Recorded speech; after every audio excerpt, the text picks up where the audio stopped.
السلام علیکم دوستو کہانی کی ابتدا ہوتی ہے محمد ایجنسی سے۔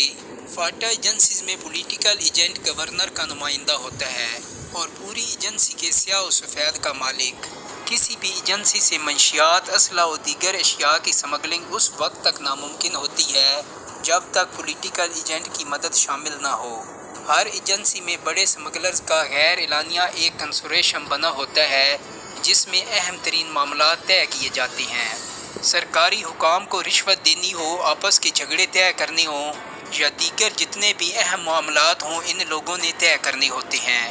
ہر ایجنسی میں ان کی تعداد 3 سے 5 تک ہوتی ہے اور ان کا فیصلہ حرف آخر ہوتا ہے۔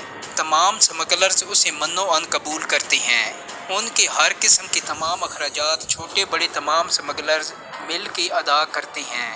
دوستو، مئی 2012 کے تیسرے ہفتے میں 3 قبائلی بڑی خاص سفارش سے وزیر اعظم یوسف رضا گیلانی کی ملاقات کے لیے پرائم منسٹر ہاؤس آتے ہیں۔ ان کی ملاقات کا مقصد محمد ایجنسی میں اپنی مرضی کا پولیٹیکل ایجنٹ لگوانا ہے۔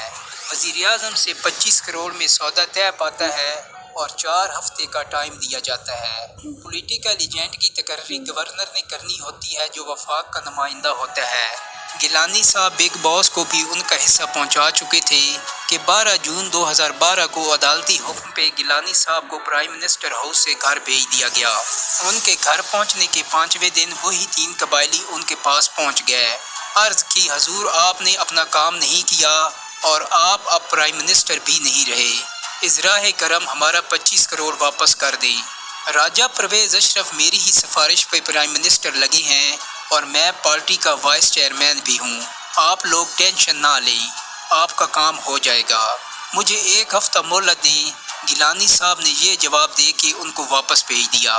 گیلانی صاحب کو مہلت تو مل گئی لیکن بگ باس سے رقم بھی واپس نہیں مل رہی تھی اور کام بھی نہیں ہو رہا تھا۔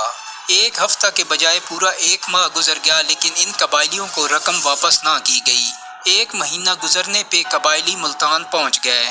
گیلانی صاحب سے ملاقات کی اور انہیں بتلایا حضور ہم نے اپنا بندہ لگوا لیا ہے کیونکہ ہمارا روزانہ کا کروڑوں کا نقصان ہو رہا تھا، اب آپ ہماری رقم واپس کر دیں۔ یہ سنتے ہی گیلانی صاحب کے پاؤں تلے سے زمین نکل گئی۔ جواب دیا میرے پاس تو 2 کروڑ ہے جو میرے حصے میں آیا تھا، میں تو وہی واپس کر سکتا ہوں، نیز اس طرح کے کاموں میں دی ہوئی رقوم واپس نہیں ہوتی، چلیں 2 کروڑ تو دیں، باقی بات پھر کر لیں گے۔ گیلانی صاحب نے 2 کروڑ لا کے ان کے سامنے رکھے۔ رقم قبضے میں لیتے ہی قبائلی وفد کا لیڈر بولا جناب ہم نے رقم آپ کو دی تھی، ہم کسی بگ باس کو نہیں جانتے اور ہم نے لینی بھی آپ ہی سے ہے اور پوری 25 کروڑ جو ہم نے آپ کو دی تھی اب ہم نے واپس نہیں جانا، ہم سندھ باد ہوٹل میں ٹھہرے ہیں، جب تک آپ رقم نہیں دیں گے ہمارا قیام اسی ہوٹل میں رہے گا، وہ خرچہ بھی آپ نے دینا ہے اور مہلت بھی صرف 3 دن کی ہے، 3 روز بعد بقیہ 23 کروڑ ہمیں واپس چاہیے۔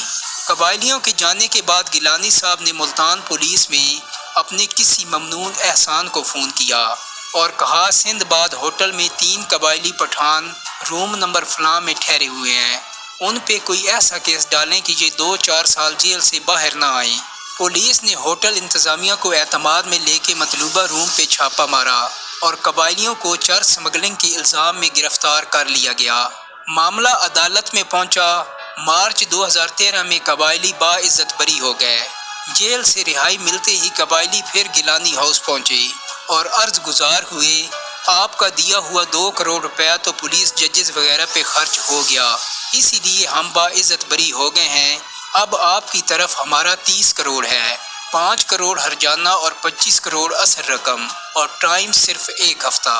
گیلانی صاحب نے جواب دیا I am ex prime minister اور تم میرے ہی گھر میں بیٹھ کے مجھے دھمکیاں دے رہے ہو، شرافت سے چلے جاؤ نہیں تو اب ساری زندگی کے لیے جیل میں سڑو گے۔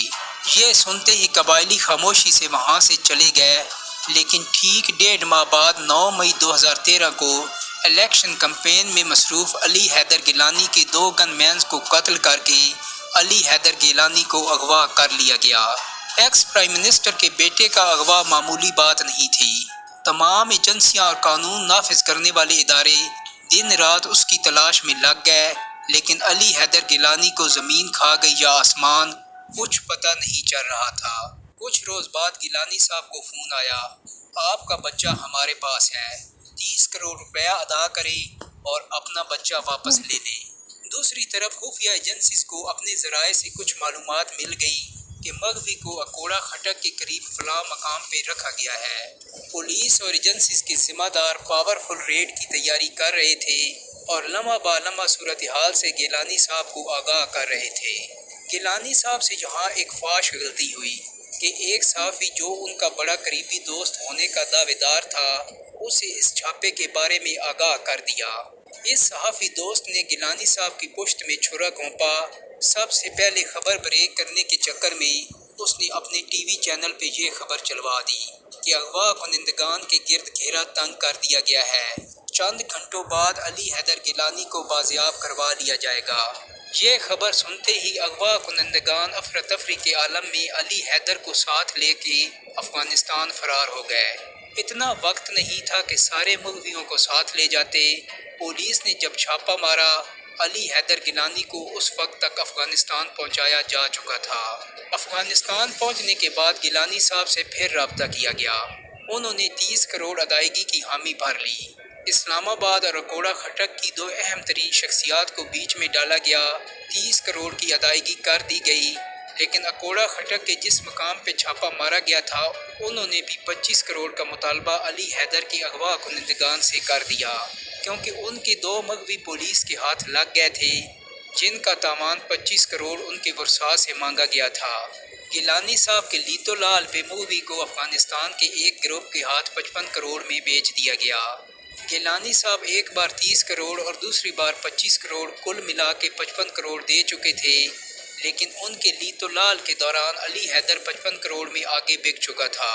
افغانی گروپ نے گیلانی صاحب سے رابطہ کیا اور 80 کروڑ تاوان طلب کر لیا، یعنی قیمت خرید پہ 25 کروڑ منافع۔ اس سودے پہ کئی ماہ تک گفت و شنید چلتی رہی۔ گیلانی صاحب کا موقف یہ تھا کہ میں 25 کا نادہندہ تھا اور 57 کروڑ ادا کر چکا ہوں، اب میں 1 روپیہ بھی اور نہیں دوں گا۔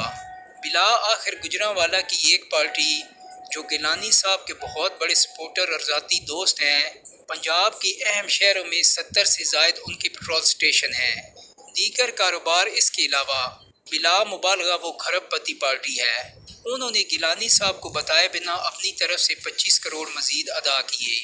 یوں علی حیدر گیلانی کو اغوا کنندگان نے افغانستان میں ایسے مقام پہ پہنچایا جہاں سے افغان فورسز نے اسے وصول کر کے پاکستانی حکام کو اطلاع پہنچائی۔